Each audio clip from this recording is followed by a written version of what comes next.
I tried to do the new stuff. I do. A couple weeks ago, I joined TikTok. Which I think means 1 week ago I joined some kind of government watch list. Which government? Who can say?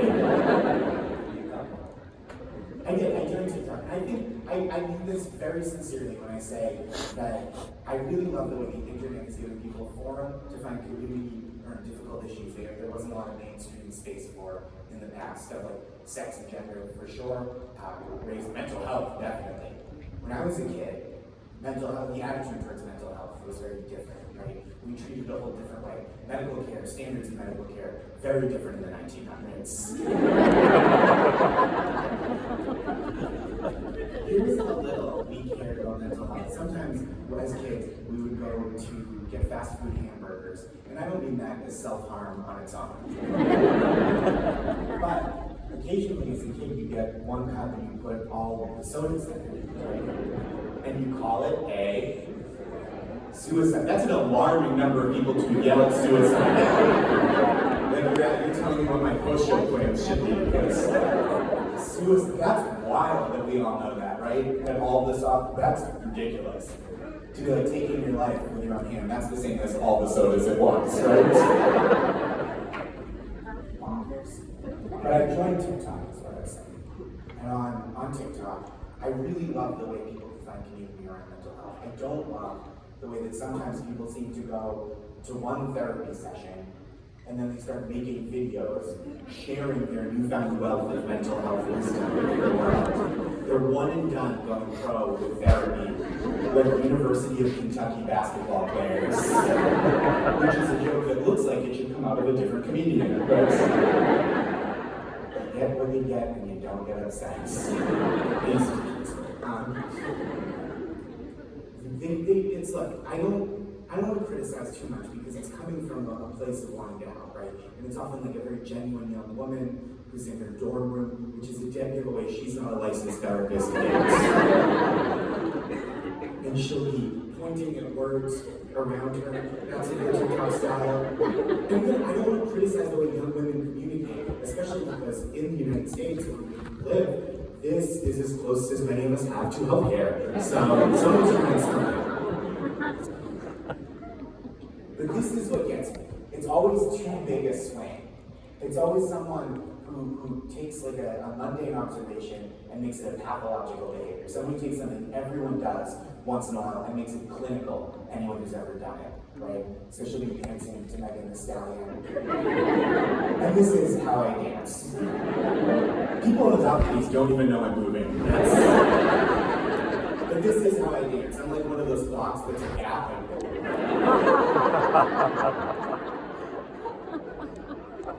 And she'll be dancing, and she'll be pointing at words around her, and it's always like well-intentioned, but it's just too grand an attempt, right? It'll be like, if you routinely eat dinner after 8 p.m., you have ADHD. It's like, do I have ADHD or did I work late? How do you know?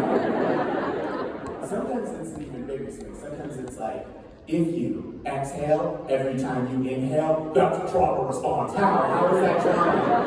I can see every time I'm supposed to get a pop like a bird that ate too much rice at a wedding. That's trauma. Exploding at a party, you don't come back from that.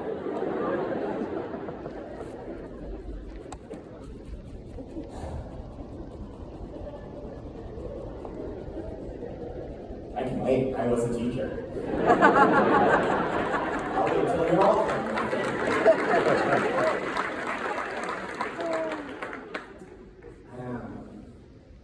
I have friends that have kids, and that I was prepared for because some of them are very cautious dudes. I was ready for my friends to have kids. Some of my friends have stepkids now, and that I am not prepared for.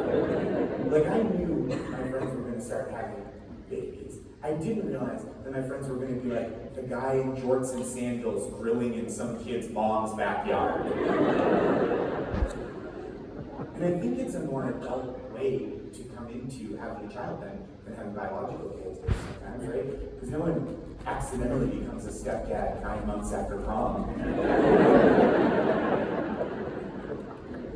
But it's weird, right? Like, I was just starting to get used to like a 3-year-old kid calling my high school friend Dada. Sure. But I'm completely unprepared to see an 11-year-old kid call my high school friend Dan. That is too much. Was he your roommate? What happened? Do you owe him money? Why are we? I don't have children, which is surprising, I imagine, because I have just extreme girl dad energy. Like, I look like every dude in Brooklyn with a 4-year-old kid whose name is spelled Arbygee and pronounced RBG. And I never tell her that she's adorable, just that she has integrity and should retire on her own terms.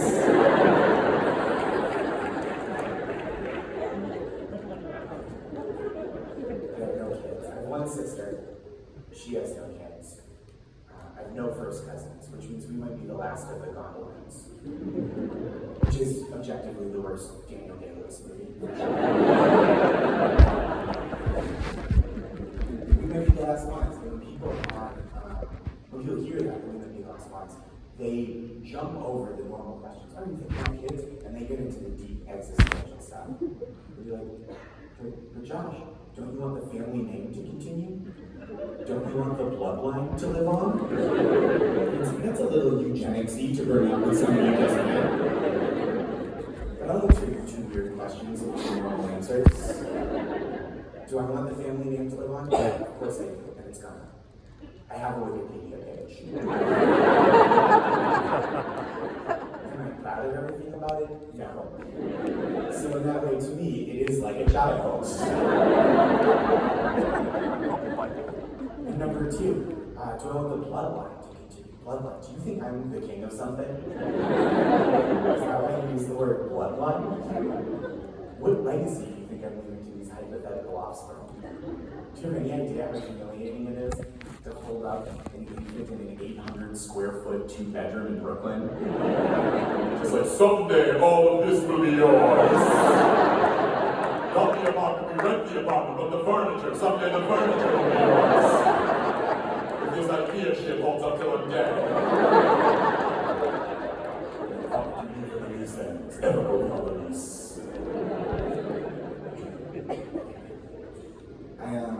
I'll tell you this before I skedaddle, that's how I close this. I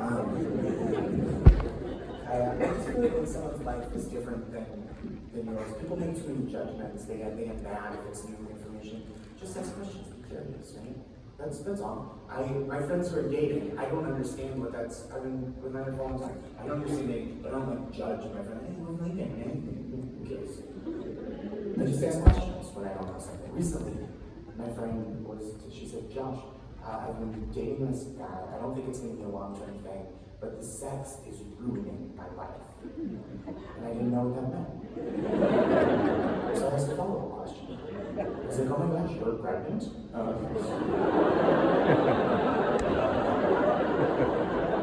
And she's like, no, that's not what it means. And I don't even think this guy's a good person, but I can't stay away from him. His sex is amazing. His dick is ruining my life. I didn't know what that meant. So I said, I was like, that's what dicks are doing nowadays? There's just guys out there with super villain boners making you forget your social security number. Skip your grandpa's birthday, throw your phone down to sewer grade. Couldn't be me. Couldn't be me, I'll tell you that. And I don't say that to imply that on a day-to-day basis like it could improve your life. That's humorous. But it's not going to ruin the whole thing. My dick could ruin your night. Yeah, there's precedent for that. Once isolated incident ruined a young woman's couch. Not proud of it. But art is about honesty. I didn't come here to Connecticut to lie to you fine people. Don't bring your whole life in the way.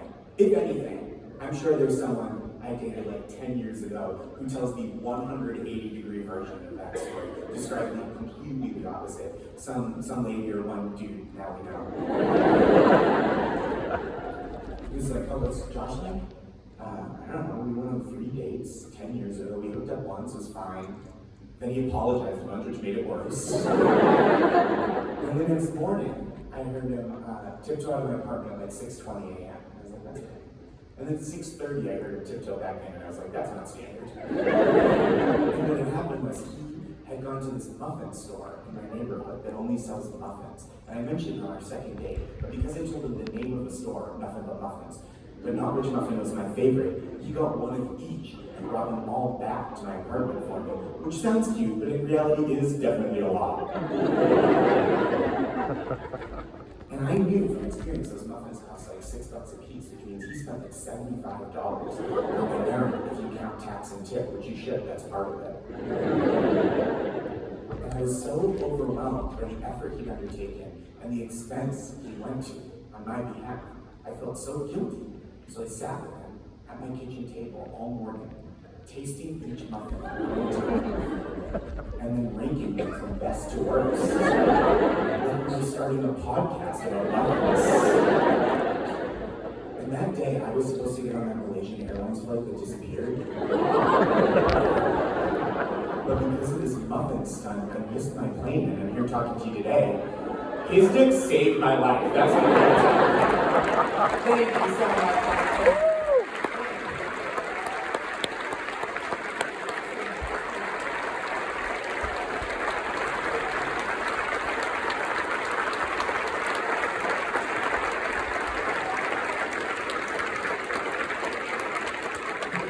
Stop so I can do the next parts.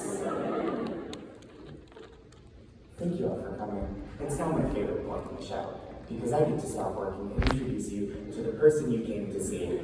Please give a warm and enthusiastic, heartfelt round of applause for John Oliver.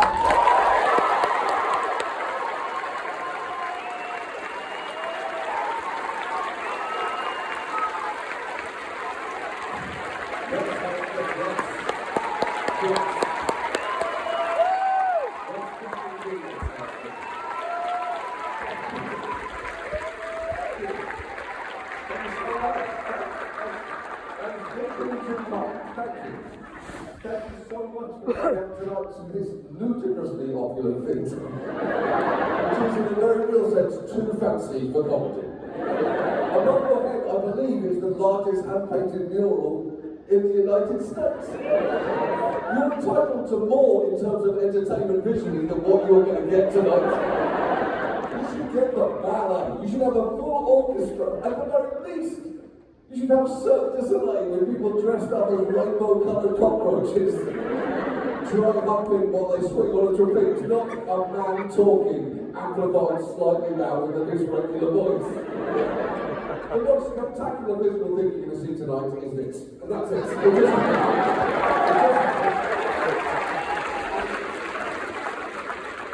Yes, I don't know whether I jumped in. I could have killed myself. This was nearly the smallest gig, the shortest gig of the whole tour. This is, without doubt, I think, the fanciest theatre in the emptiest city in the US. That's the record that you have for sure. Because we were driving here this afternoon through Harmony, something terrible has happened here. Could not have complained if someone had run and said, what are you doing here? This song is a loose, did you not think not to get an alert on my phone? That makes more sense than after being quiet on a weekend. You're right, I'm wrong. I should have implied quarantine from this situation. Wow. Borderline ornamental, the downtown of this city. I see people already filming this on their cell phones. The new worst thing at any gig, people just sit there going, I want to enjoy this, but now is not good for me. Later would be better, later and smaller would be more convenient for my schedule. I want you to enjoy me when I'm alone and shitting later, because I'm Saturday. Let's see how that's really changing. Thank you so much for coming. I've been to Hartford since the pandemic began. I hope the pandemic was okay. You're here, so you cleared the most important one. I had a peculiar pandemic, especially at the start, because I had a TV show that I very suddenly had to do from my home. And it turns out, doing a TV show from your home feels an awful lot like not having a TV show at all. And even more like having a genuine nervous breakdown. What made it extra tricky was when the pandemic began, I was living with a 4-year-old and a 2-year-old. They were mine, let me explain. This was not a bizarre Craigslist situation. They all went to the room, nice kids, they just wanted someone to read to them. It was a steal with fast approach now. No, they're not. But it turns out it is not easy doing a TV show in the next door room to a room in which a 4-year-old and a 2-year-old are playing. It turned out the only way I could effectively do was to give them an iPad, load it up with episodes of Paw Patrol, hit play, and then run as fast as I could into the next door room to rant about facial recognition technology for 30 straight minutes. Technology, by the way, that the Paw Patrol definitely fucking uses. There is no doubt in my mind about that at all. If you've never seen Paw Patrol before, first, please know that I envy you with everything. Your life is incredible in a way that you don't fully appreciate right now. You should, because these days can go so fast. If you've never seen it before, Paw Patrol is basically propaganda for preschoolers. That's. If you need a decent example of why some form of defunding the police is going to be necessary, Exhibit A should really be what's happened to the tax base of Adventure Bay. Every part of their lives has become policed. Hartford, lost apple pie, cat up a tree. The Paw Patrol are rolling up in some of the most expensive, publicly funded equipment you can possibly imagine. My 4-year-old learned the phrase surveillance drone from watching Paw Patrol. For that reason alone, those dogs can go fuck themselves as far as I'm concerned. I'll say this for Elmo, he's never openly advocated for a police state. The other key thing I learned during the pandemic, I think lots of us probably realise this, but in times of crisis, times of immense stress, it's even more important to take joy in the things that bring you the most pleasure. So for some people that's something as simple as watching the sunset, or listening to the laughter of a child. Both of those things are fun. It turned out to me, the thing that genuinely brings me the most joy in my life is watching bad things happen to billionaires. It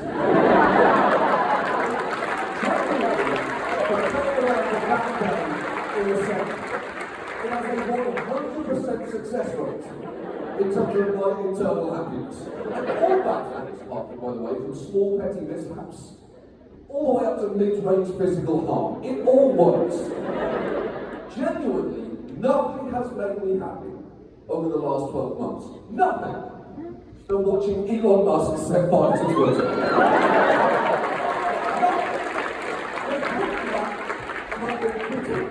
To watch the world's richest man become the world's second richest man. All because he was stupid enough to spend $44 billion on an online toilet. That's put a joy in my heart I didn't think it could contain anymore. It's going so badly. Every time you see an interview now, you just look so lost, and exhausted, and alone. If that doesn't cheer you up, you're genuinely asking for too much from your life. That's something you're doing to yourself at this point. It's all been good, but my absolute favourite period so far was the 36 hours after he first tried rolling out his $8 blue check verification system. Because I would argue that might have brought out the best in humanity.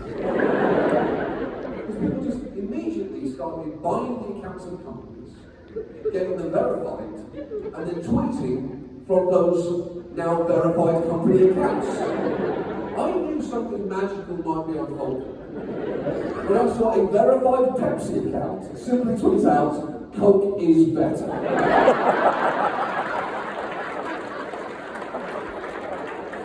Well. It seems a game is afoot. We may all become players. The next one I saw was a verified Nintendo account.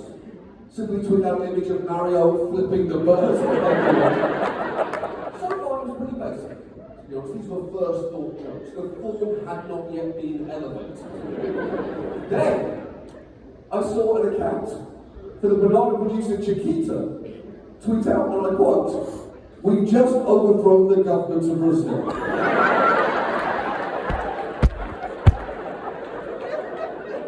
that mixed it up, which I'd argue it very much was.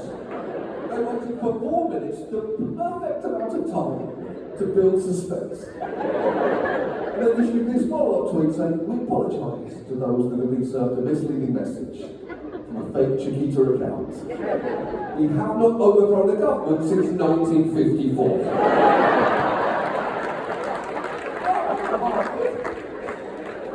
What is not to like about that? A piece of corporate fuckery that inadvertently forces you to learn some Guatemalan history in the process? That's humanity healing itself. We're back in bloom again." And thankfully, before the whole department was shut down, there was just time for me to see this tweet from a verified Tesla account. Which read, "We will be offering 10,000 vehicles to support the Ukrainian military. Our cars are the most explosive devices on the market."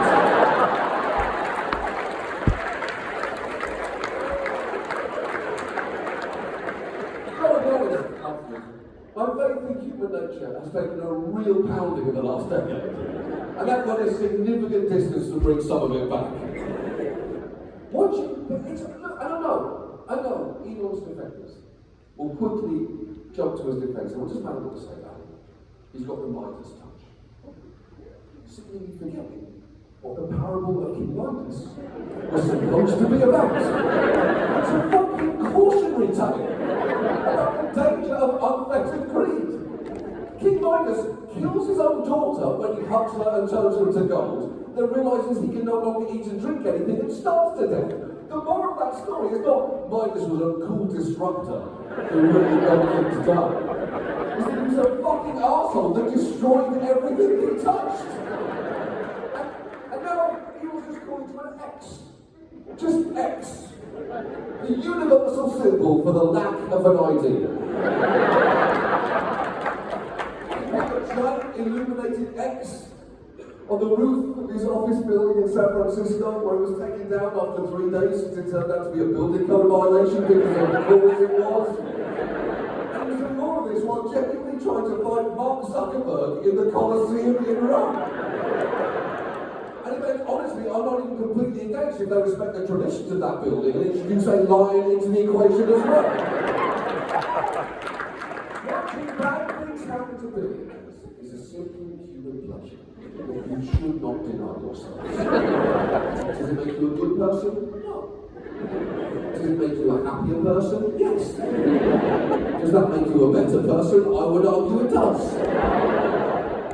Last year when Jeff Bezos blasted himself into space, I watched that rocket launch live. And the reason I did that was there was a party.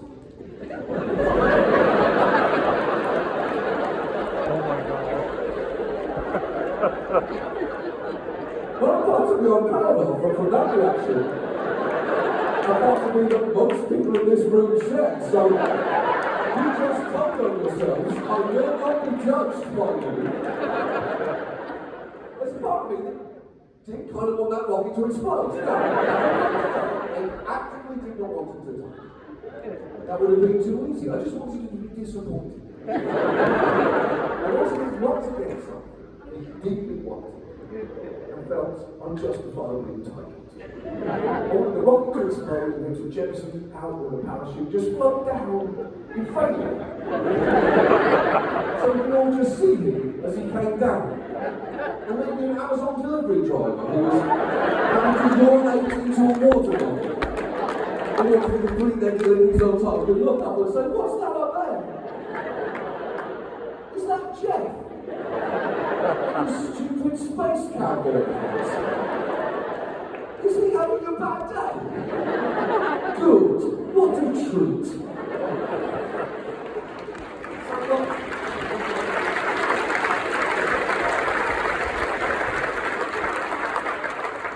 Before we start tonight, we haven't started, none of this counts. I haven't started. I have not punched in, that was bread from the table. don't feel like that. Before we start, I just want to give you a quick bit of background to myself, just to explain, especially for anyone who you brought here tonight as an unpleasant surprise. Shit, that was too big a response. Let me just explain what this is. Okay? I'm not like you. Okay, I'm British. Doesn't make me better than you anymore. Exactly. Let's just accept that 300 years ago this would have been a different evening. There has been a power shift between us over the last 3 centuries. You know, I came to America 17 years ago and I love it.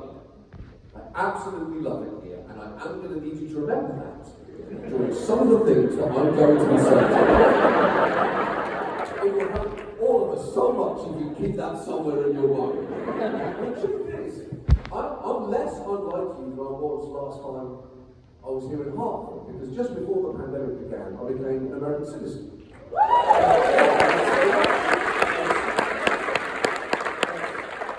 The exact opposite of the way US immigration made me feel. It's a huge relief to get my citizenship.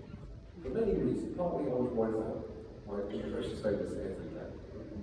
And also I realised that I was feeling more at home here than I was back in Britain, which is a dangerous thing for an immigrant to feel when it's not up to you whether or not you get to stay here. And it's the small moments that were becoming clear to me that my life made more sense here than back home. I remember when my son was 2, I took him to Britain for the first time. I was pushing around London. He strolled at the first day and said, "Look, son, look.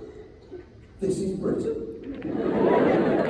This is where your dad is from. And this is why he's around 60% sad." So many answers for you here. And you know, all he wanted to do was say hello to everyone and everything. We talked to people, buses, phone boxes. They were all getting a happy hello. There's one thing, we tried to walk into this store, and this rough-looking guy held the door open for us. He had a British Bulldog tattoo on his forearm, which is a bit of a red flag. And he was squeezing past him. My son looked up at him and said, "Hi!" He looked down and said, "All right." As we pushed past, my son looked back at him and said, "Bye!" And he looked at me and he said, "He's a cheerful little cunt, isn't he?"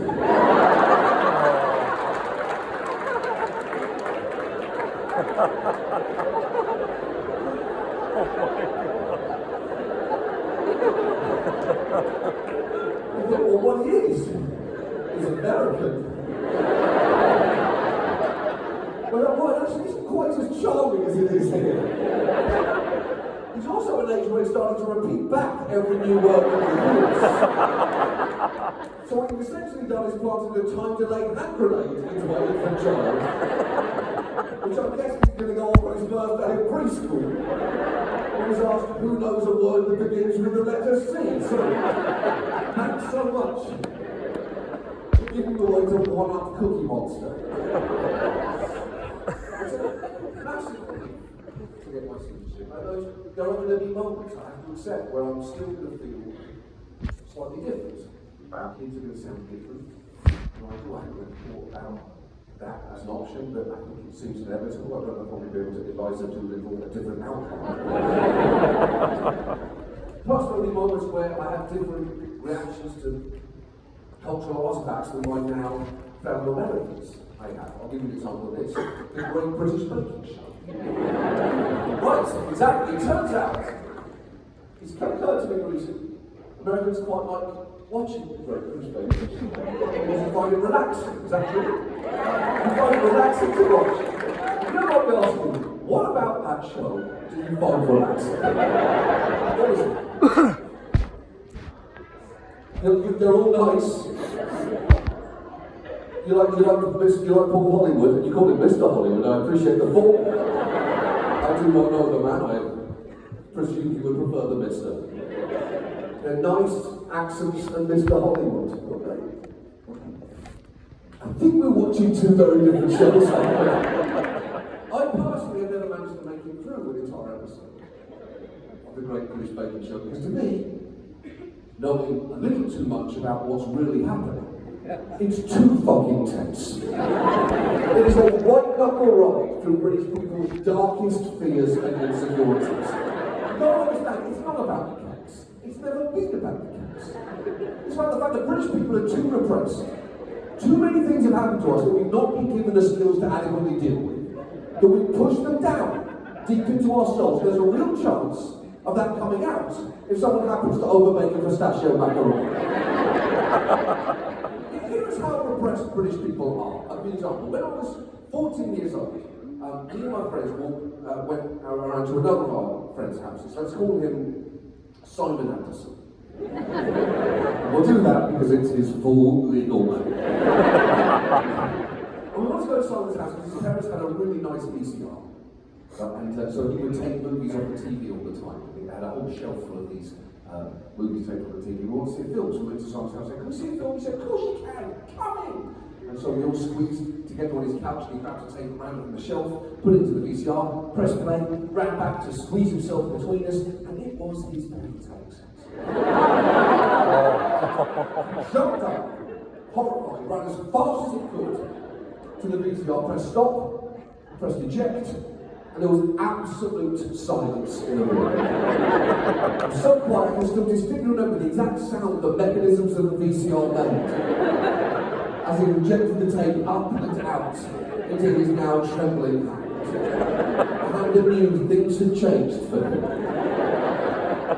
He carefully put the tape back in the exact place on the shelf that he'd taken it from, and then he came back to sit with us on the couch, and we all just sat staring forward at a TV that was no longer on. Our own haunted faces reflected back at us in the black television screen. You know what happened then? We never spoke of that moment ever again. Not to Simon, not to each other. We buried that memory. We realised something too big had happened. We didn't have the skills, so we pushed it down. We took an unspoken oath to take that incident to our graves. Now, have I broken that oath tonight? By telling you this story? Sure, you can make a pretty good case for that. I'm trying to make a point here, which is that British people are too repressed to risk putting us in a baking contest, especially in a tent. And not have these stories erupt out of us when someone gets a little too ambitious during their Alice in Wonderland Showstopper Challenge. Paul Hollywood, or Mr. Hollywood, as some call him, is playing with fire. And he should know that. He doesn't get quite surprised if he says to someone, "I'm afraid that sponge cake was a little bit dry." And they respond by saying,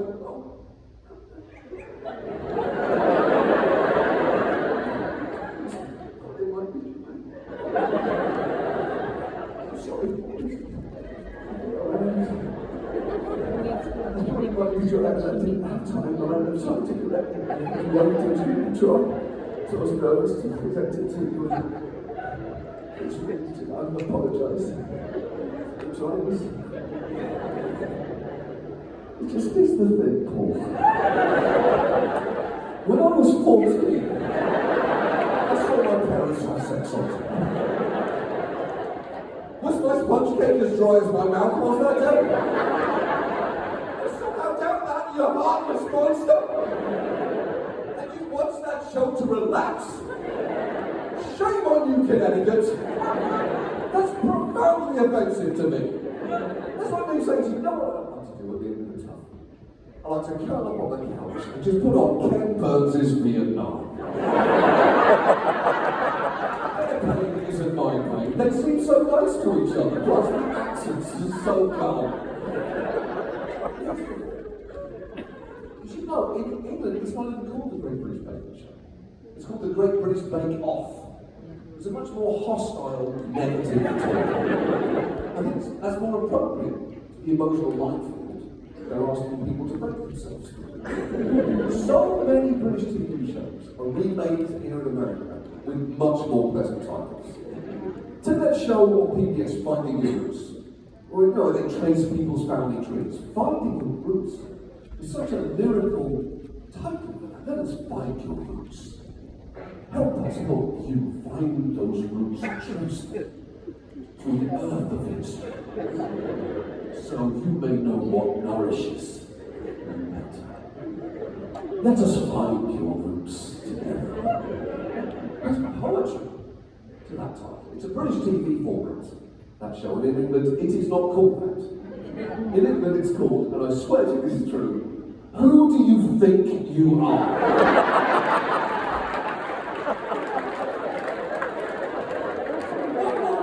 Aggressive response you could possibly have to basic human curiosity than that. Good question. Why? What makes you think you're so very special? Do you think you're related to Shakespeare or something? And spoiler alert, you're not. Who the fuck do you think you are? That's the only thing I miss about Britain is the negativity. America is a fundamentally optimistic country. It's done so many good things over the years, but every now and then, British negativity induces real nostalgia. It feels like a hug, or a British version of a hug, which is very much no hug whatsoever. But look, clearly, we are living in divided times right now. America is a divided country. You constantly hear people say that. And other people agree with them.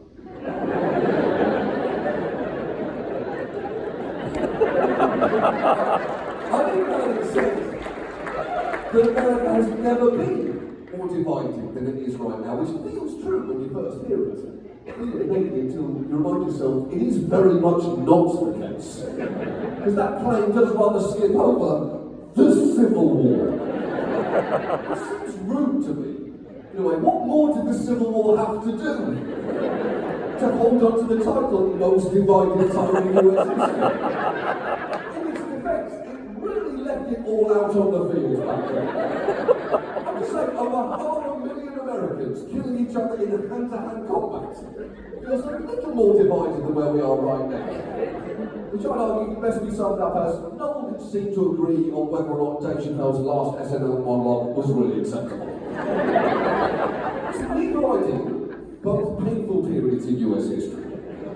But what does feel meaningfully worse? I think one of the key reasons that we are so divided right now is that we do not have a common understanding of US history. That is going to be a problem until we find a way to fix it.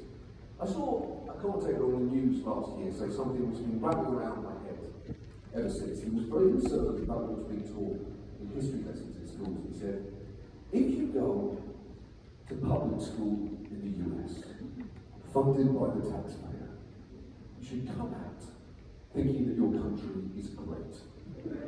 I remember hearing that thinking, should you? Is that what school is for? Or is that what cocaine is for?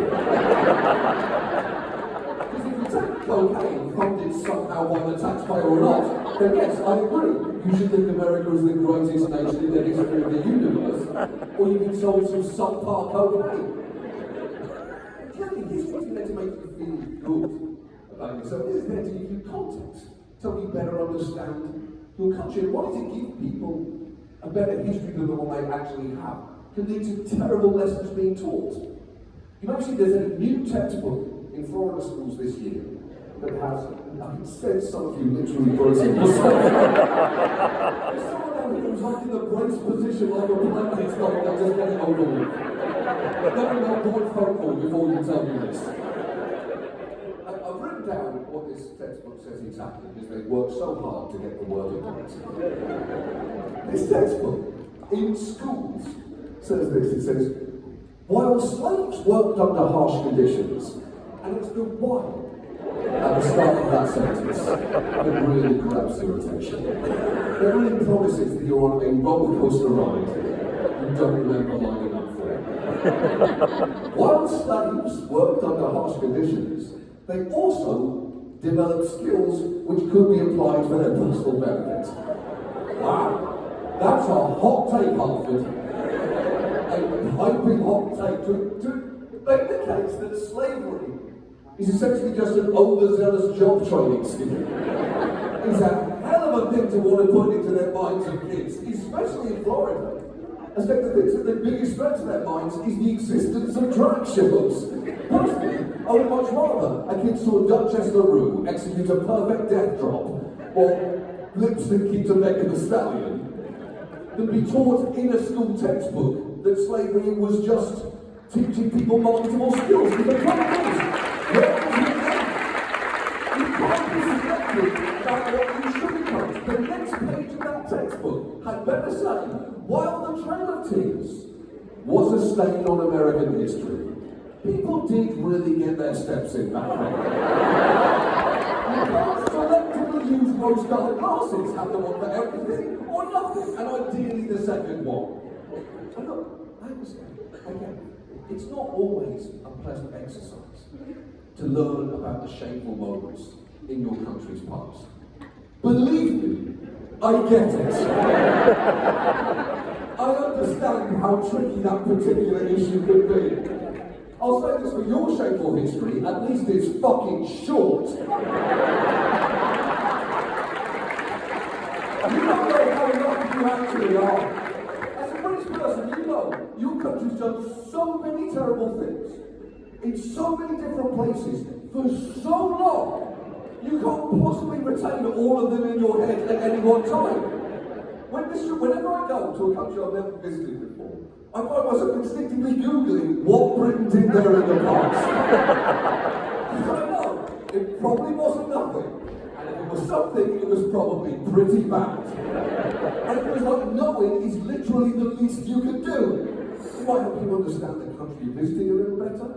And it might help you understand why you might be on the receiving end of passive-aggressive service when they hear your accent for the first time. I remember that voice from the last time you fuckers were here. Here's your chicken tikka masala.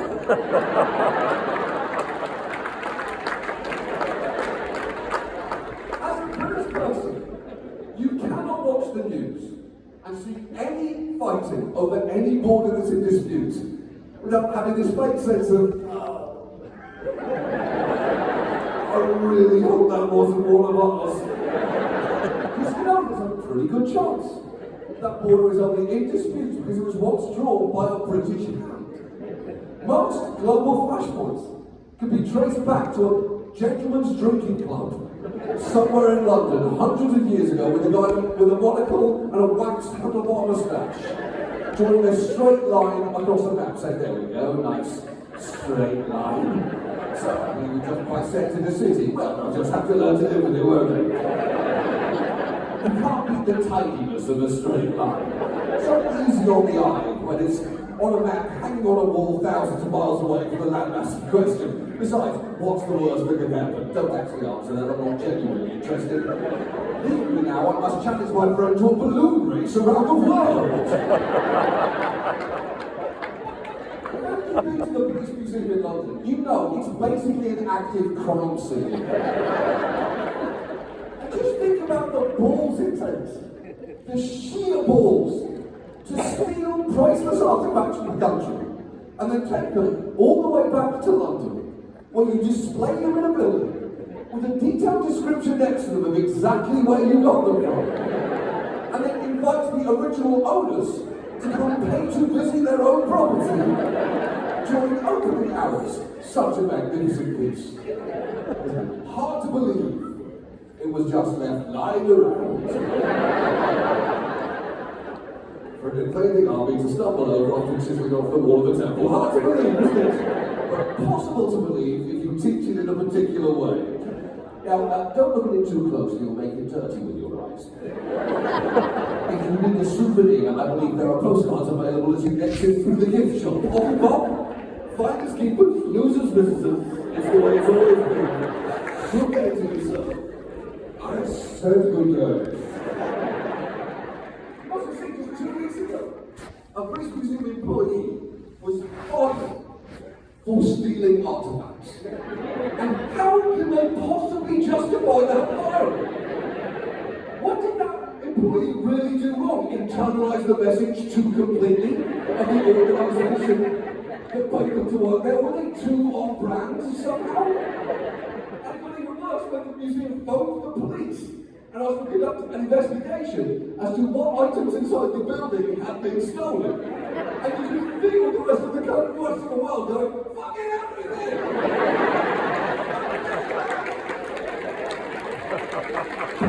Please stay around the building.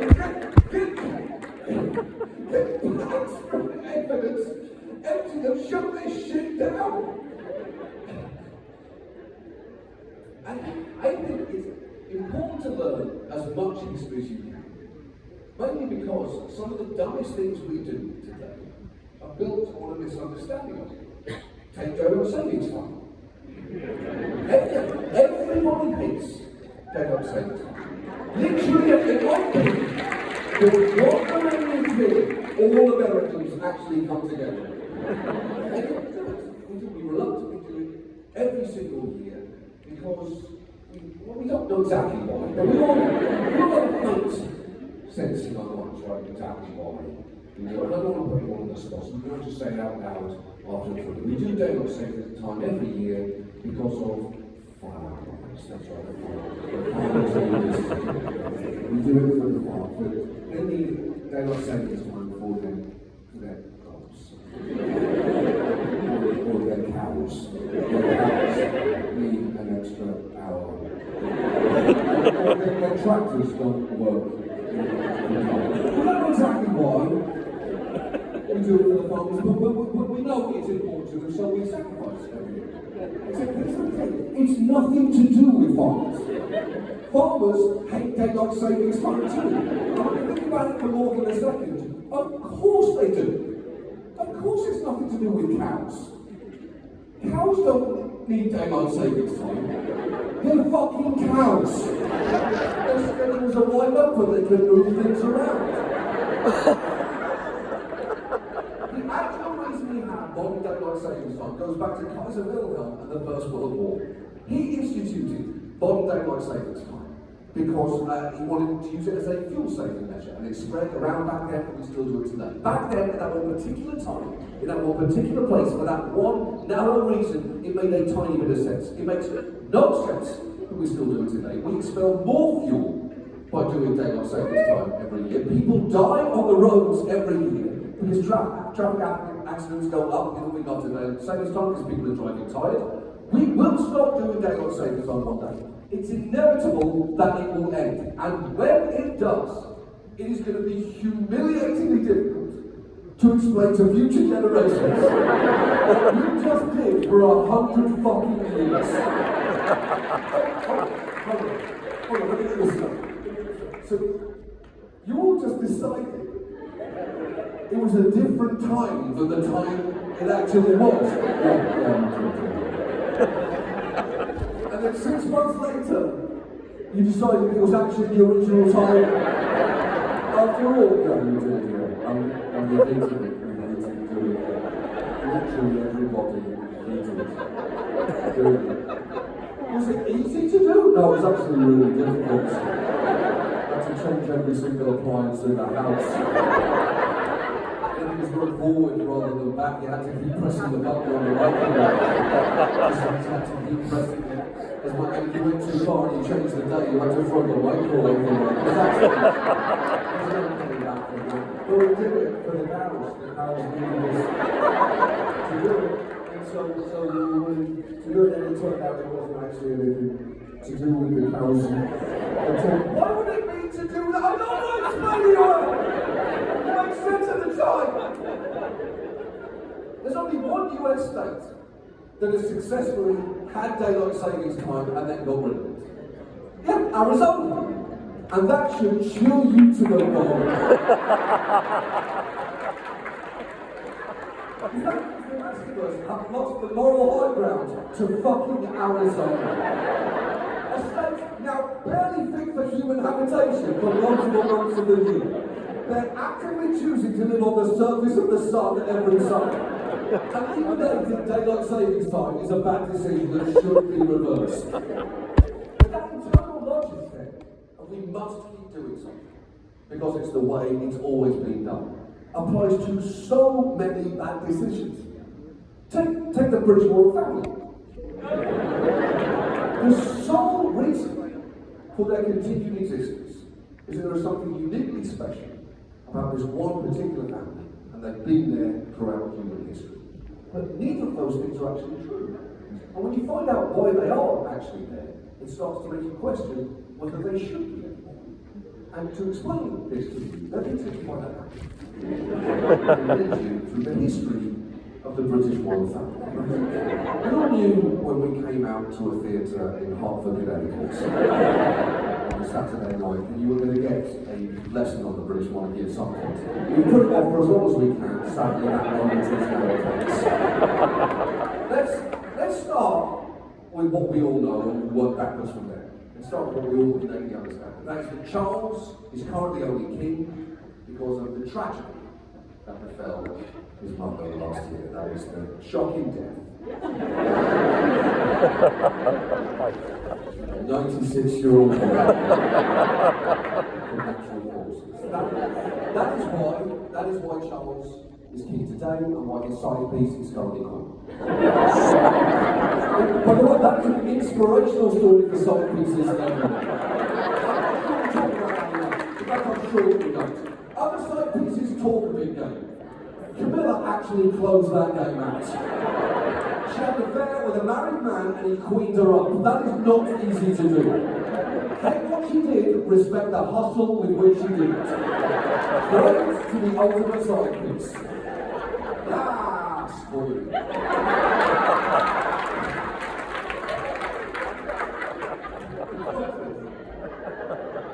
Charles is currently only king because his mom was queen. She was only queen because her dad was king. So far, the line of succession is completely straight.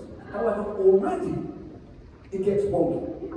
Because her dad was only king because his brother had been king, but abdicated after less than a year because he wanted to marry a divorced American woman, and that was found at one at the time. That brother, also a colossal Nazi sympathizer, who was apparently said to retake the throne as a puppet king for Hitler in during the Second World War. That's not what we're talking about tonight. That was nice. What I'm saying is, we're still just talking about individuals, and already the line of succession is not straight. But the fundamental reason this one family took the throne goes back to a parliamentary act in 1701 that banned Catholics from the throne. Back then, the Parliament was very conservative. Wow.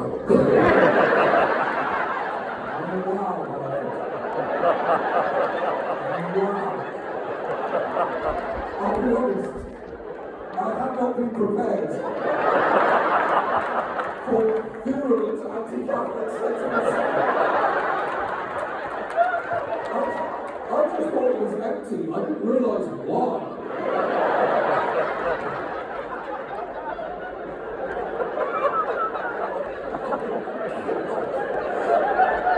That is a bold moment to choose to avoid.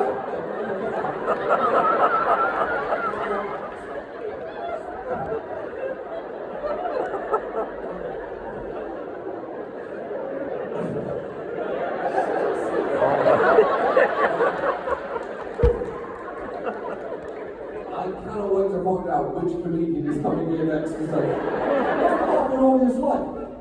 Good, I will say. If you have any pro-Catholic material, they can suddenly become a tough crowd. And if you have any anti-Catholic material, you have a mob on your hands.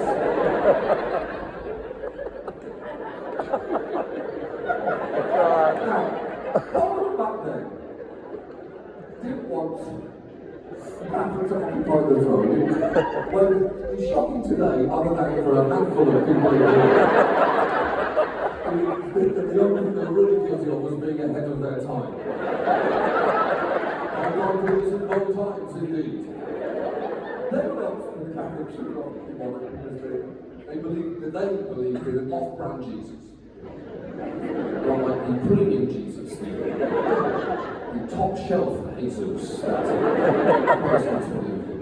So they banned not just Catholics, but anyone who even married a Catholic from ever taking the throne. That was why 10 years later, when they needed a new king or queen, they skipped the next 56 people in line to the throne and went to the 57th in line, a random German guy living in Germany who did not speak a word of English British. Who, fun fact, had only recently had his wife imprisoned for the rest of her life for having an affair and had her lover chopped into pieces. That's who they chose to be king. That's George the First. That original wife of his, by the way, also, as history books described her, the daughter of his uncle, which is a very, very pleasant word to say cousin. First cousin. So think about what that means. That means that they hated Catholics so much back then, they were willing to make a German cousin fuck a king. And that is the sole reason that Charles is king today. And people say that history is boring. Not when it's taught properly, it isn't. It's absolutely incredible. And something is, I was not taught this in school. At no point during my formal education did I learn this fact. You know what I learned it? 3 months ago, researching this fucking joke. You know how infuriating that is? That is a damning indictment of the UK's education system. I'm sure a wise man must have once said, if you go to public school in Britain, funded by the taxpayer, you really should come out knowing whether or not your current one is only there because of a German cousin fucker who chopped up his wife's boyfriend like a Benny Hunter chef. And this motherfucker has the nerve, the sheer nerve, to say that Meghan Markle is bringing shade on Mort. That's not something she's physically capable of doing. Their cup of shame was run over. There's no more space. There are a bunch of messy bitches that live for drama. That's not an insult, that's a history fact. This is not a family worthy of a prestige drama on Netflix. They're more suited to a Bravo reality show that culminates in a 4-part reunion special where they tear each other apart in front of an increasingly frustrated Andy Cohen. That is who they are at their core. And when you know this, it's impossible to take them seriously anymore.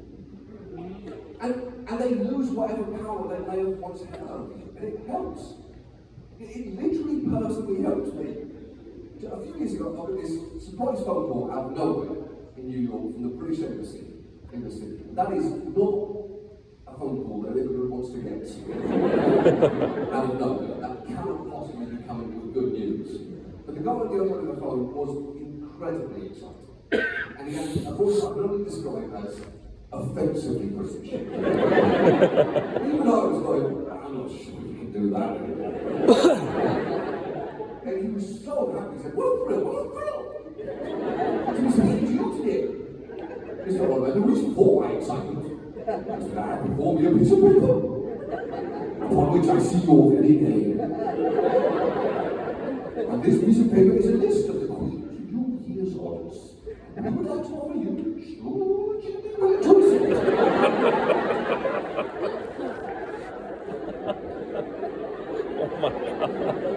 And OBE, the Order of the British Empire. And I said, oh, I do not want that at all. He stopped talking, I don't want that. And he said, why? And I said, well, I've learned a lot more about the British Empire since leaving school than I was taught during it. I don't really want that acronym after my family's name. And he said,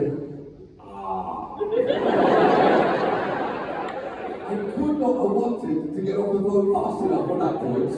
He said, well, I really humbly request that we keep this between us, and you do not tell anyone. But we just had. And in my defense, I told him on that phone call, oh, I'm telling absolutely everybody I know. Everybody. He said, if you do, please don't make fun of my accent in an accurate way. It's something I'm sensitive about. I said, no, dear, when he hung up and I presume returned to the teapots that he lived in. Where someone would rub it and a British genie would come out and grant them an indeterminate number of wishes. It's not. I think it is really useful, not just learning about the shameful moments of your country's past, but the stupid moments too. Because they can be informative as well. I learned something about American history recently I feel I should have always known. And it's been shocking to me how few Americans have been aware of this when I've told them. What I learned is that in 1961, America dropped a nuclear bomb on itself. I take it from that stunned reaction. This is news to many of you. That happened. 1961 in North Carolina, B-52 two nuclear bombs was flying over Goldsmith, North Carolina, and it got into trouble. And there was a huge fuel leak in one of the wings, and they were going to try for an emergency landing, but they realised they weren't going to make it, and the pilot and the crew ejected out of the plane, and it broke up in mid-air, and the two nuclear bombs rained down on Goldsmith. The first nuclear bomb smashed into a muddy field and sank 70 feet down, and thankfully didn't explode. And the second one had its parachute deployed, and it floated down, where it was later found hanging from a tree, with 3 of its 4 detonator switches activated. Now, what you can understand that this bomb was 250 times more powerful than the bomb dropped on Hiroshima. It is incredible to me that we don't talk about this. It's incredible to me that we don't talk about this all the fucking time. I can feel some of you sitting there going, well, I think you've been a bit harsh. Accidents happen. Besides, this was just a one-off. But it wasn't though, that was already the second time it had happened. It happened 3 years before as well, and that incident was even stupider. In 1958, in South Carolina this time, B-52 is flying around armed with a nuclear bomb. This time there's a guy underneath the bomb who's working on it, and he needs to get up, so he grabs hold of it to lift himself up. And when he does, he accidentally pulls out the emergency release pin, and the bomb rolls out the back of the plane. Let's all just take a moment to pause and put ourselves into that man's shoes. Because what a moment for him to be in a notably emptier plane than it was a few seconds ago, holding an unexpected pin in your hand, and seeing a nuclear bomb get smaller and smaller and smaller as it heads down towards South Carolina, presumably thinking to himself, oh shit, this is going to be a whole thing, isn't it? And it's amazing to me that it kind of wasn't really a whole thing. No one really knows about this nowadays. And I feel like they really should. Because that's an important moment in US history. Dropping one nuclear bomb on yourself could be construed as careless. Dropping two kind of feels like you're trying to send some kind of message. And honestly, at the time, maybe not even a worse message to be sending. Because remember, this was the height of the Cold War. And what more powerful way to send a message to Russia of do not fuck with us. You have no idea what we are capable of. You're dropping a nuclear bomb on yourself. Waiting a few years and then dropping 2 more. You don't even have to get to a phone with someone saying, hold on a second, emptying lighter fluid over your head, striking a match and saying, ready now. You want that fight before a punch has been thrown. No, I saw Oppenheimer recently, and I loved it. I liked it very, very much. But I do think they were leaving some key things out. At the very least, after the credits are over, there should have been an extra scene at the end. Just a bonus scene with a historian suddenly popping up on camera and saying, one more thing, 10 years later we dropped a bunch of bits on ourselves. Bye! Otherwise, it kind of feels incomplete. History makes everything make more sense. Literally everything. Even British food. Fuck you. I was at the fact someone laughed instinctively. They put it in their mouths and swallowed it. That's what not fit for human consumption. We wouldn't even feed a Catholic that here in Harvard.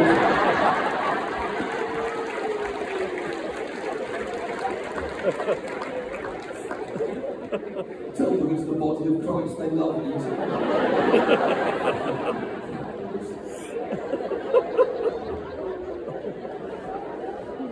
British food is intrinsically linked with British history. Starting from the fact fact that the most popular dish in England is most commonly in every survey is always number one in terms of what people like to eat is curry. Curry is incredibly popular. I've even heard it called Britain's national dish. I'm going to call it black belt level culinary appropriation.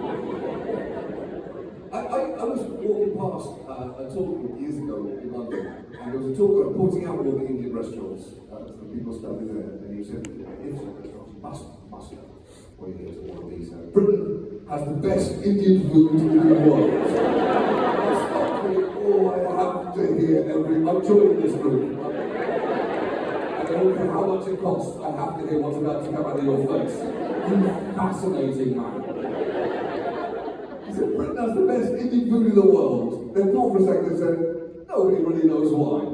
Really? Nobody? Are you sure about that? So I'm pretty sure 1.4 billion Indians would love to at least have a guess. Let's go to the person right now. I know this one. What is colonialism? I know this. Even British food can be terrible. I get it. British food has a reputation for being awful. I'll say this, it's less bad than it once was. And it is still worse than I'm comfortable admitting to you tonight. But also, there is a reason for that, and again, a reason that I only recently uncovered. One of the key reasons for British food being so bad goes back to the Second World War. Because during the Second World War, the years afterwards, there were rations in Britain. There was such food scarcity, you couldn't just go into a store and buy whatever you wanted. Everyone was given a ration, but allocated the amount that they were allowed to buy each week. It wasn't much. It was about 50 grams of butter and cheese per person per week. 1 egg per person per week. This went on for 14 years after the end of the Second World War. And that meant an entire generation, my parents' generation, grew up without access to basic foodstuffs or spices, or anything that might conjure up a flavour in the human mouth. And it fantasised the taste buds of a generation. It's what made me understand my parents' relationship with food much more when they feel flavour. It makes sense of things, by contrast. France has always had spectacular cuisine. It's always been just world renowned for the food that it produces. That reputation has never been interrupted. I will say this.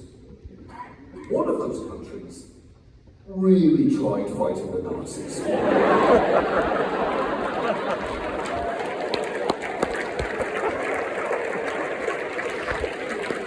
Really applied themselves to the task that was in front of them. Or the other country, and I'm not saying which one, did have more time to perfect the perfect quiche latte. When they weren't frantically learning conversational German. Feel common. And it wasn't just food stuff, basic produce was not available for you. My dad remembers the first time that he saw a banana, and he was 11 years old. He'd seen pictures of bananas in books, and he'd seen photos of bananas, but he'd never actually seen one in the flesh because there weren't any around. He was nationally famous at the time. He was 11 years old. My granddad brought back one banana from the store, put it in the middle of the kitchen table and said, "Gather around. This is a banana. It's a real one. I'm going to open it up, we're each going to have a light, and we're going to talk about how it makes us feel." There was a hit song back in Britain in 1942 called "When Can I Have a Banana?" It was from the band leader Harry Mort, because the banana shortage was so intense. And I'm not sure actually there was a better example of British repression than that. Because you've got to remember what was happening in 1942. Thousands of men were being slaughtered in the fields of Northern Europe. Real concern that the entire continent is about to fall to fascism. And Harry Mort strutted confidently up to a recording studio in London to say, "I have a new song! And I wish to record. Do you, Harry? Does it speak to the turbulent times we live in? Well, I believe that it does. It is called, When Can I Have a Banana Again?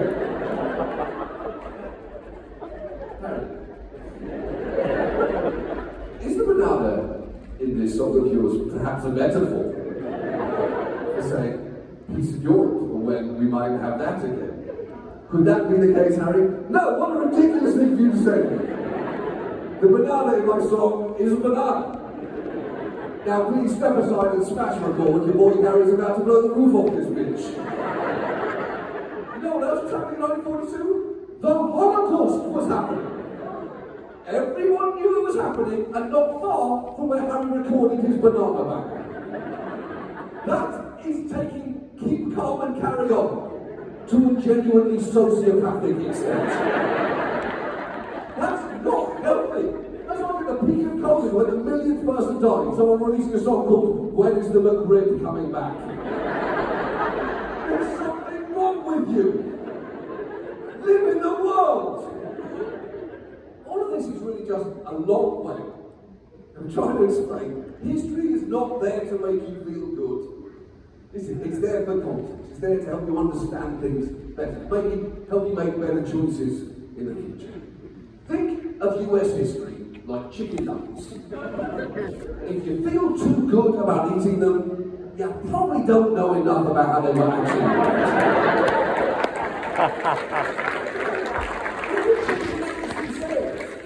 Can be an incredible teaching device. There was this hit show years ago in England from the chef Jamie Oliver about school lunches. There was real concern at the time about what we were giving kids at lunchtime, whether it was affecting their ability to concentrate in the afternoon.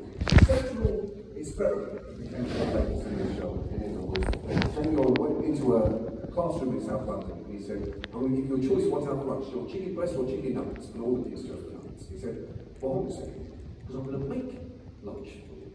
And grilled up chicken breast, rosemary, nice.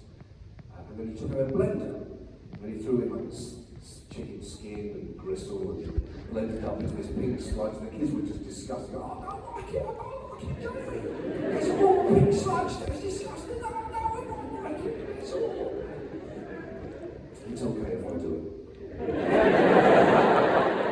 You're not allowed to do that.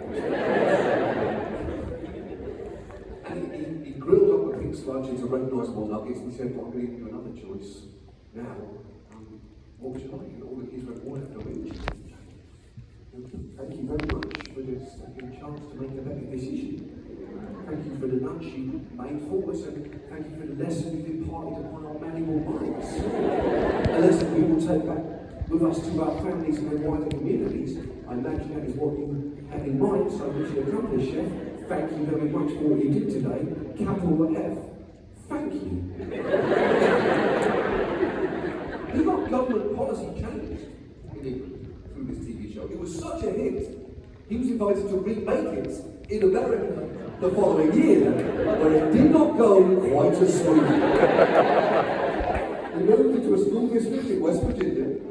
Don't get ahead of me, Harper! And the very first episode, he walks in a little bit too confident. He says, I've got a choice. What do you want? Chicken breast or chicken nuggets? All the kids choose nuggets. He says, well, hold on a second. I'm about to blow your minds. Grills up the chicken breast, gets out his blender, starts making the pink sludge with the disgusting ingredients. All the kids are horrified, going, they hated it. Then he fried them up into recognisable nuggets, gave them a second choice.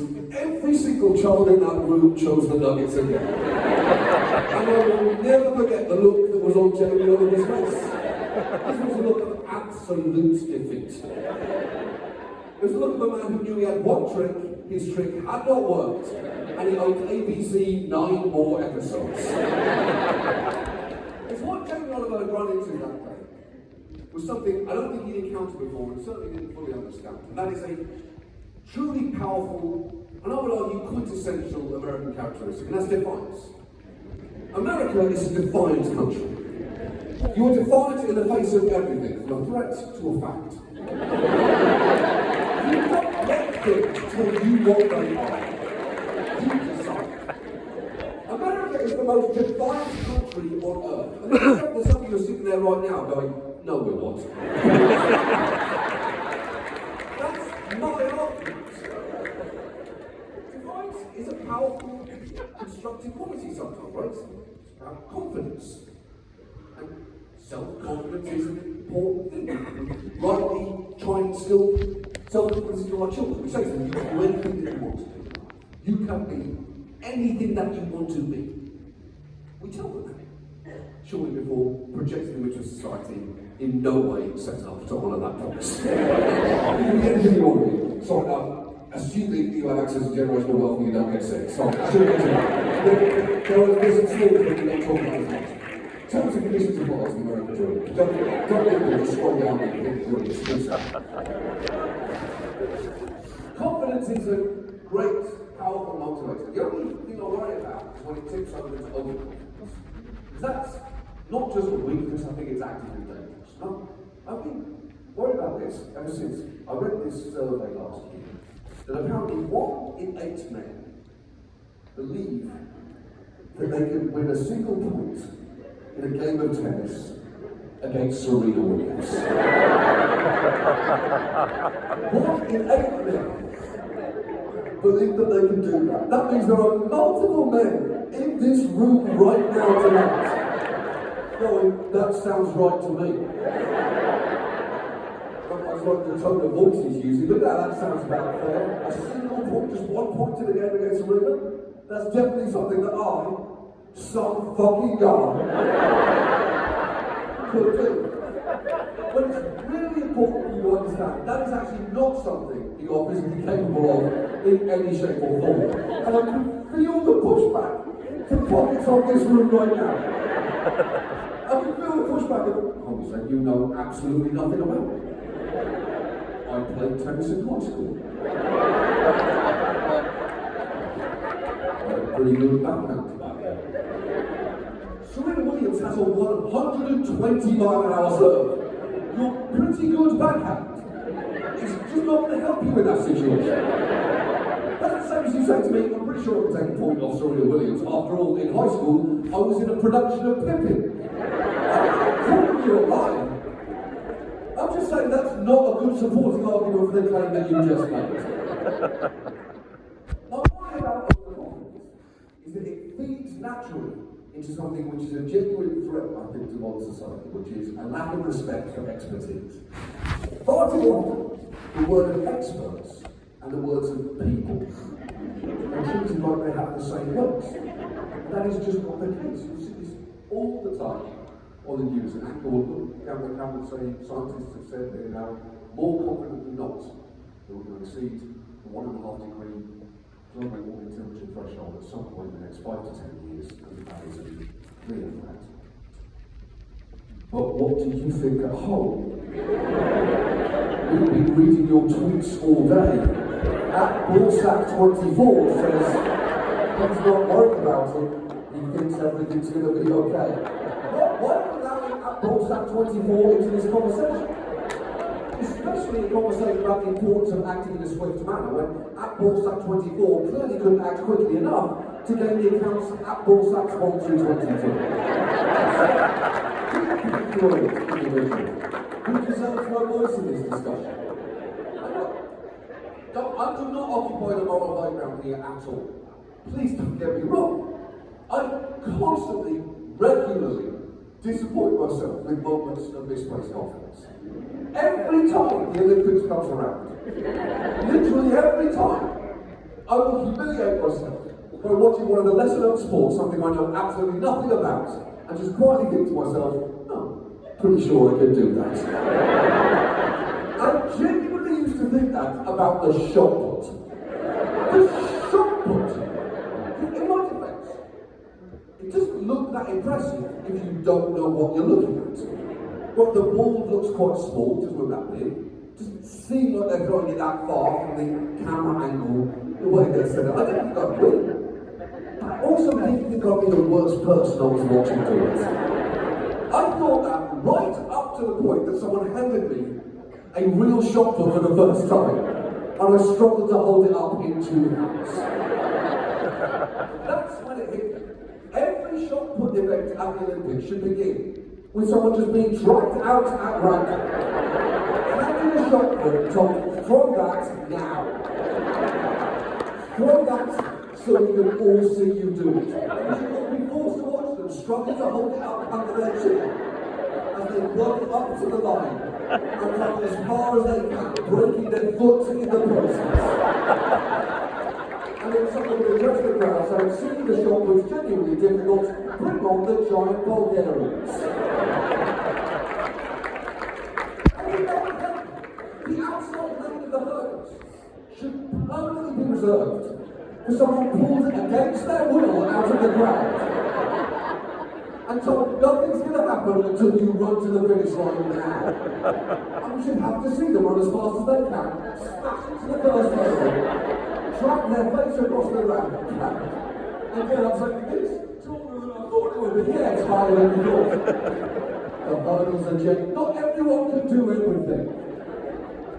The swimming so nearly gets it so right. Because they have that world record line that they superimpose over the pool to give you context. So that you can see just how close these swimmers are to going faster than anyone who's ever swam that race before. It really helps. I just have a minor suggestion, that is add a second line. Keep the world record line by all means. Just add a second line simply labelled you.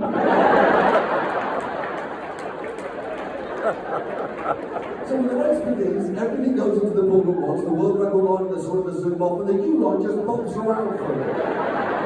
There's lots of water in your ear, and you're trying to check the water. And it actually swims over to the side of the pool, because the water's holding it and daunting it. And the other swimmers are splashing too much. You never hear them someone splashing around. Someone should really whistle to stop all this splashing. I think that's one of the reasons I love stand-up so much. It's the perfect antidote to overconfidence. Because this is a fundamentally humiliating thing to do. More often than you think. However well things are going, you know you are just 1 gig away from eating shit in a way that will genuinely give you nightmares for a while. This happens like clockwork. Just 3 months ago, I swear it's true, I was booed on stage at a Sesame Street benefit. You know how hard it is for something like that to happen? The theme of the evening was kindness.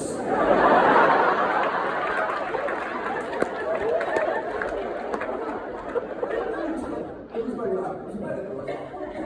It's raised as much money as they can. But all these projects that Sesame Street does around the world, nothing to do with a TV show. It's amazing. So to raise the most money, they had a bunch of rich people in the room, and they had the whole event sponsored by Bank of America. Right? I think the way they made that happen was they invented this nonsense award that they were going to give to one of Bank of America's executives. I was going to go on after her. And she walked on stage, she was very happy. And she picked up the award. She said, I've just been sitting there this evening watching the show and thinking about how appropriate it is that Bank of America teamed up with Sesame Street tonight. Because we are two organisations built on kindness. I was standing at the side of the stage, thinking to myself, you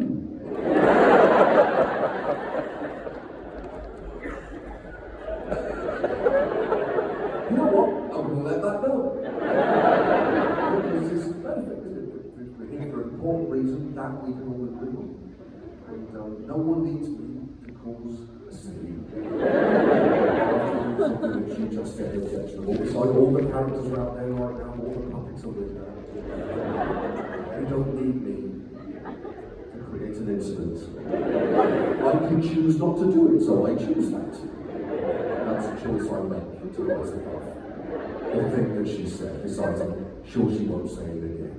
She said it 3 more times in the next 5 minutes, and I snapped. I'm not proud of myself, half, but I did snap. I walked straight out and said, it's been difficult to listen to Bank of America talk about kindness when it's the bank with the highest foreclosure rate over the last 10 years. That really turned everyone in the world, and the saddest thing is, the memory that's imprinted itself into my mind is just the look on Bert's face. You ones. The ones who say, what are you doing? Why are you like this? Make more responsible choices. I think with Ernie, that comparison should force introspection. Benefits are just the most innately humiliating pieces to bomb, and it happens constantly. Because comedy's not needed. The most humiliating bomb I had during benefit was one of the first ones I did when I moved to New York, because Paul Simon was on. I bumped into a gig with Paul Simon, and it was all his fault. What happened was, I got there early, I was so excited about the thing, and the stage manager came over to me and said, Mr. Simon's request, he'd like to go on before you. If that's okay. And I said, I'm not sure it's okay. Because I'm worried that when he stops singing, people are going to understandably think that the evening is over. This is Paul Simon. And I'm not going to leave. No matter how. And she said, well, yes, it is. I appreciate it. I didn't feel like I was saying, I wonder how bad can it possibly be. And it turns out really, really bad. Because he played 3 songs acoustically. The third one, when he closed on, was the boxer. And it was incredible. From the first line, I'm just a poor boy, and my story's so old. You feel a page in the audience. By the time you got to his liner lines, you could hear sobs coming from the audience. I heard this sniffing when a large man standing next to me, there was a stagehand who was weeping, uttering to himself, this is the greatest living American songwriter. And then he put his hand on my shoulder and said, you can't follow this. He's right, but in my defense, this was not a situation of my design. I walked out to an audience who was in the middle of putting on their coats and picking up their bags. So confident were they that the evening had peaked. And he got increasingly angry at why someone was arrogant enough to try and make them laugh for 20 minutes after Paul Simon had just ripped their souls out. And I didn't feel at liberty to give them the full context, which Paul Simon could just throw a handful of fucking cashews in his mouth to get his blood sugar up enough so he could delay dinner for half an hour. No, fuck Paul Simon. Fuck Paul Simon. You don't talk to him like that. God, fuck Paul. I'm still hungry, I know it. I do think that failure, moments of crushing failure, are good for you. You know, they're character building in a way after they've been character destroyed. Failure is something we all share, right? Times that America is so divided, we're looking for something to bind us. One of the things that binds us more than anything, aside from a loan that take our savings time, is the fact that we're all failures. Now, that's a tough sell to an optimistic, self-confident American audience that we've all been told that we can do anything that we want to do in life, but that is not what's happening.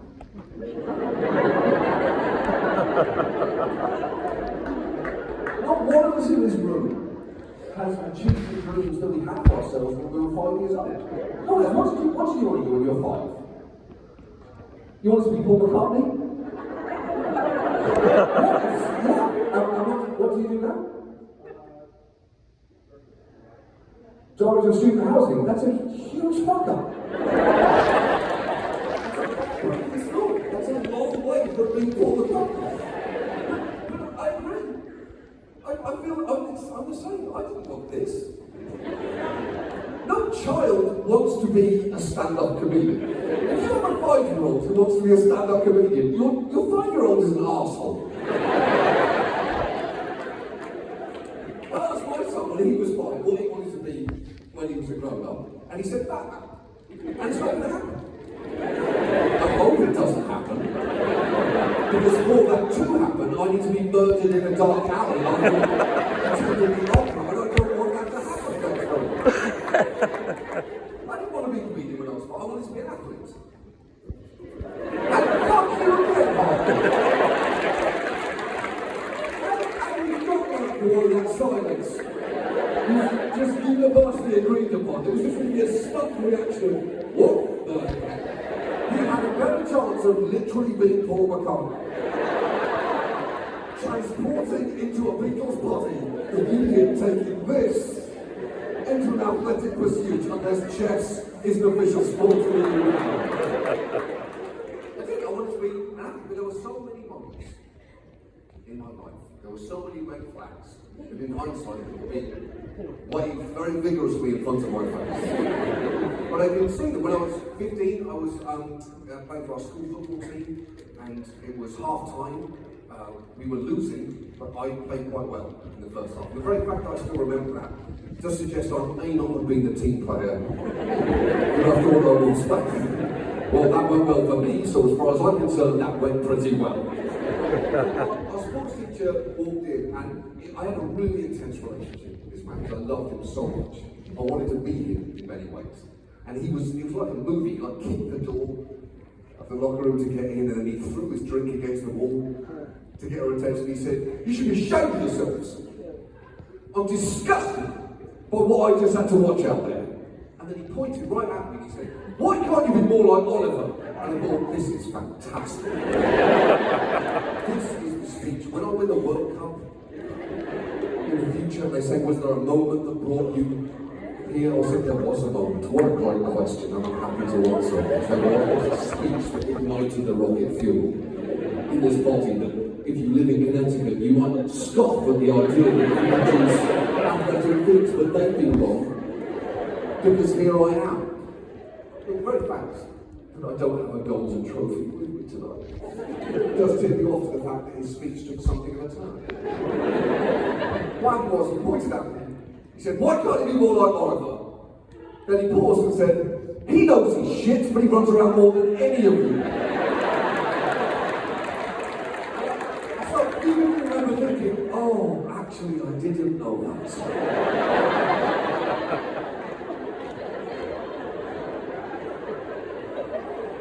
This man came into my life again, just this year, because my local newspaper ran it's a tiny town newspaper, it ran a little feature on where are they now, of kids that were from my town.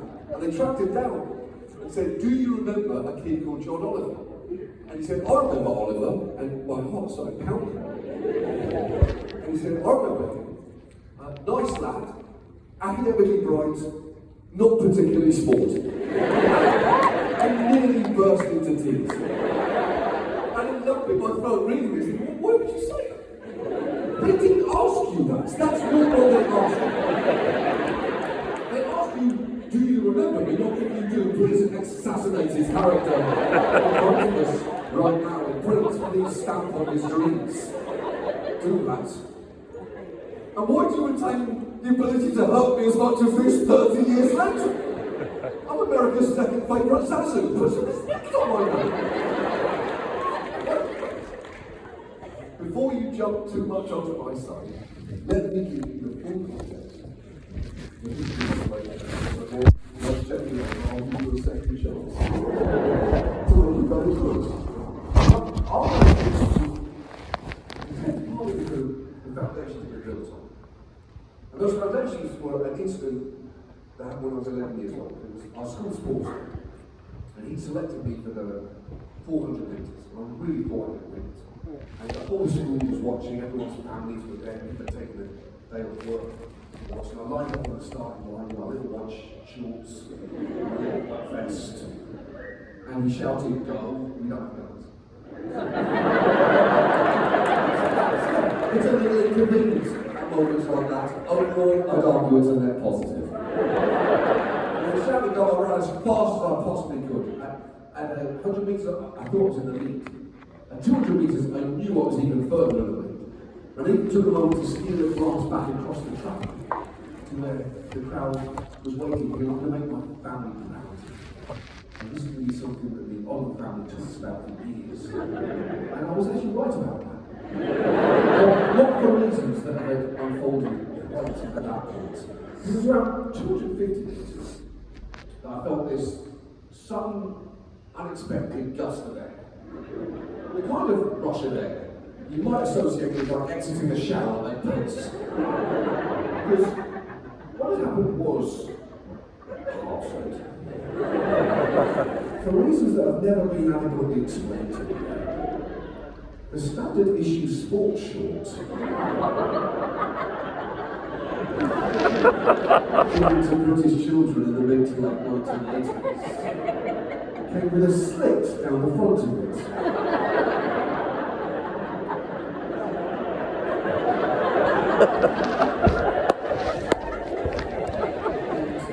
What happened was Hartford. My penis had fallen out of my shorts.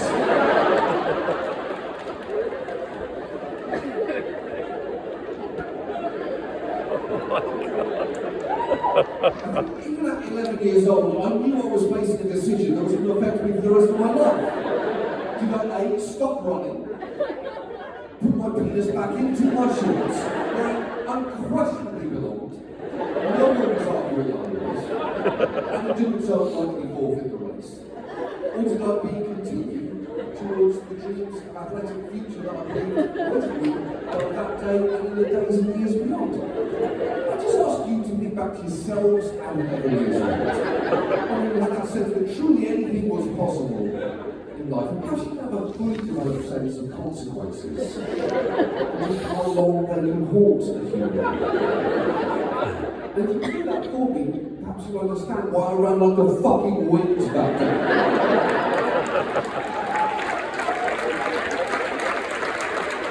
As I entered the final game, an audible gasp was emitted from the spectators. Let me remind you, that's the entire school and everyone's families, essentially like everyone I knew in my life at that point. And as I entered the final straight, my 11-year-old penis started beating out an almost metronomic rhythm on the inside of each of my thighs. Proving that technically I was running a sound race. I think I might be the only person that remembers that detail. Because when I put my sprint finish together, that beating motion turned into what I can only describe as a kind of swoop.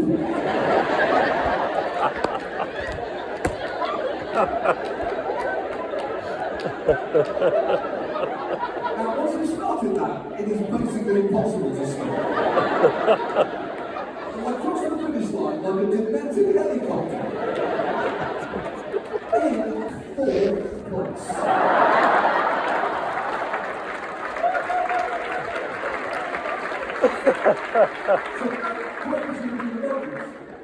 But then I realised a sporting career might not be my future. But what in comedy might be if I was willing to subject myself to sufficient public humiliation. And now you know that story. When you hear that my sports teacher said, not particularly sporty, that's an act of almost superhuman kindness. He's leaving a lot out there.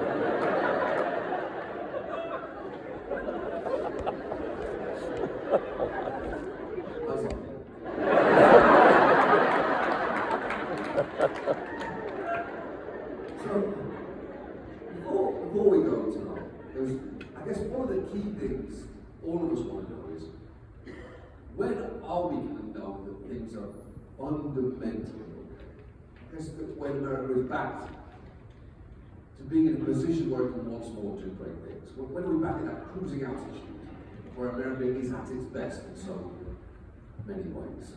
I think there is an answer to that, and I think it's when this country is once again absolutely furious with our Hathaway. Let me explain. Let me explain, because I've thought about this.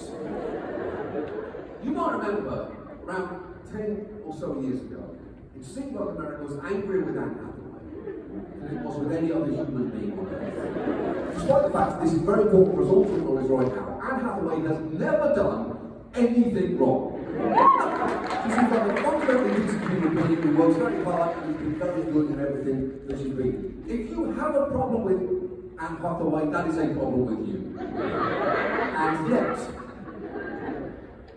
people absolutely couldn't stand her. Well, I remember she co-hosted the Oscars with James Franco, where he was terrible. He didn't even bother trying. But she really did try, so we blame her for that. And she won an Oscar a few years later, which is genuinely touched and humbled by the experience, and that just make things worse. And I'm embarrassed to say, I probably got swept up in this myself. Around that time, I was in LA, and I needed to cross the road, and I just, without looking, I just ran across the road, and I ran straight in front of the car. And this car had to slam on its brakes to avoid hitting me. And I looked in the windshield to see who'd be justifiably furious with me for what I just nearly made them do. And I swear this is true. It was Anne Hathaway. And she looked at me and she smiled and she waved. And I distinctly remember thinking, fuck Anne Hathaway. Absolute worst. Now, I'll be honest, after Trump presence and a badly handled pandemic, I found it a lot harder to be as angry with Anne Hathaway as I once was. And the reason for that is, it never mattered in the first place. And we have to get back to that heart. We have to get back to the point that we can just project anger at targets in no way worthy of them. Luxury anger is the high point of human existence. And we can get back there because we've been there before. Not all anger has to be consequential. Like my first flight inside America was on JetBlue. And it was, what a dream that was. They were giving out those free bags of blue chips. And they were doing back then, it was like being on a snack-based episode of Oprah, just you get blue chips. Everybody gets blue chips. And 2/3 of the way down the plane, they ran out of blue chips. Right, and I witnessed an adult human being lose their shit. This guy started screaming at the flight attendant, saying, "What do you mean you're out of blue chips? Is this a joke?" And she said, "No, because how could that possibly be a joke? That's a low-stakes practical joke. I've run out of blue chips." "Really?" "No."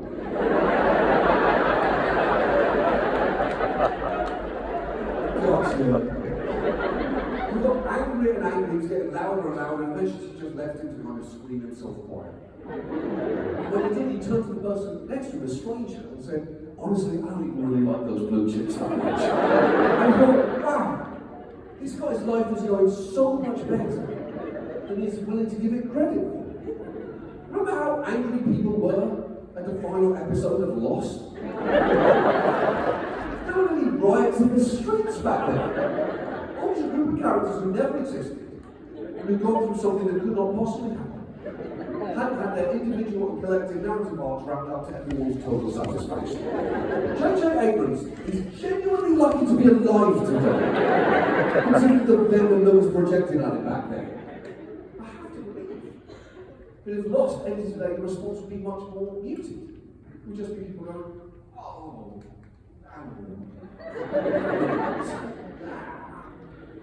that's good.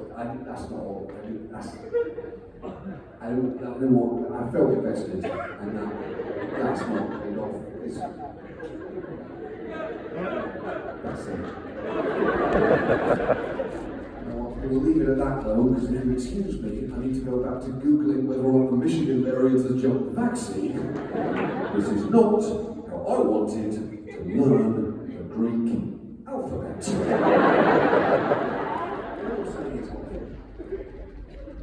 I have to believe, and I want you to believe, that there will be an evening sometime in the future. Maybe you're sitting at home, trying to put off going to bed for reasons you can't really justify.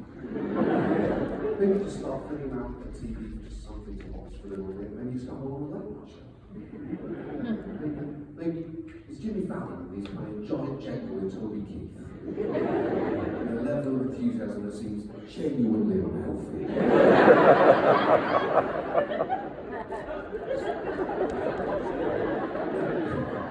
Maybe you think, I'll watch another segment. Maybe he brings out his next guest, maybe it's Anne Hathaway. She starts talking about the new film, and it sounds good. Sounds good. Seems like she's going to be really good in it. And she talks about the fact that 18 months ago they shot it, the crew worked so hard. And crews always work hard on the actors do, but this crew in particular, just above and beyond. She remembers it was one of the crew members' birthday that day. And she says, "Happy birthday." She remembers it was 18 months previously. She remembers it was his birthday. And he liked this show, so she says, "Happy birthday." She gets a whole audience to sing happy birthday to him. You know what? It doesn't feel performative. It doesn't feel fake. It just feels nice.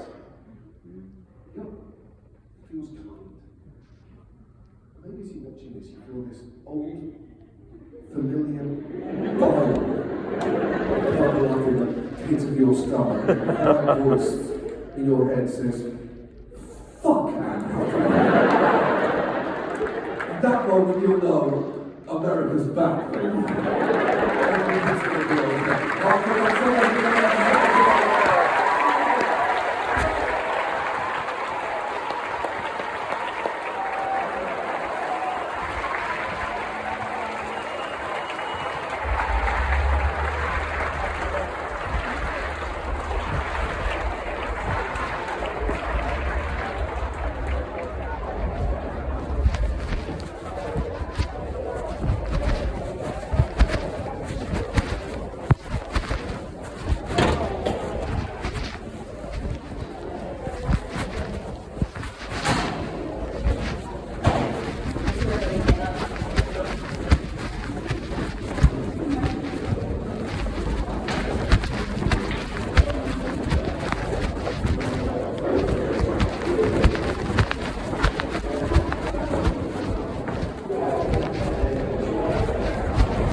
Oh, hey, it's stuck.